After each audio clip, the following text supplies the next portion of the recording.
Hey everyone, Anna here. We've all been in a situation where no matter how well prepared you are, you go to that job interview and things just don't go as well as you planned.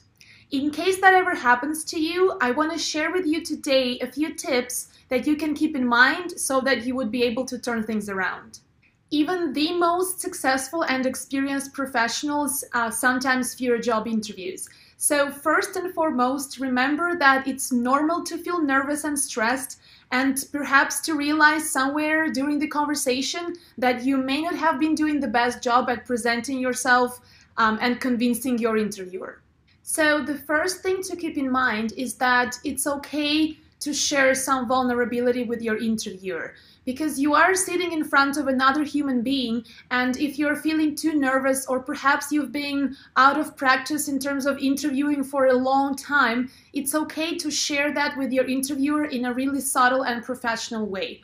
Another thing to remember, in case you want your conversation to pick up, you can always ask your interviewer a question at any point during your interview, because it's not an interrogation, it's a conversation between two people. That way, not only do you give yourself a little break in terms of not being so much on the spotlight, but rather shifting to your listening mode, but at the same time, you can pick up on some of the points that they mention in their response to your question, and based on that, you can still turn the conversation around towards you being able to add value to the business and address those needs and challenges that the team or the company is currently experiencing.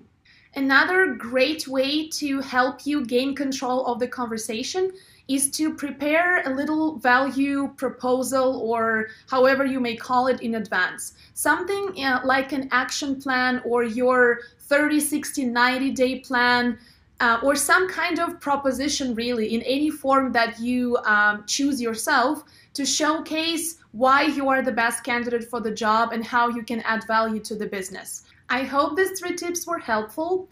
If you ever find yourself in a situation where you're realizing that your interview is not going as well as you hoped, please try not to panic, and most importantly, don't give up on yourself.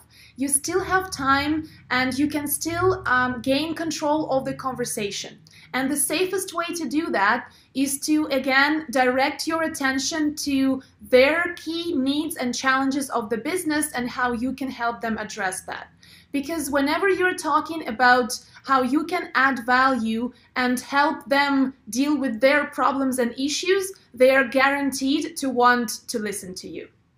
Thanks so much for watching, and see you next time.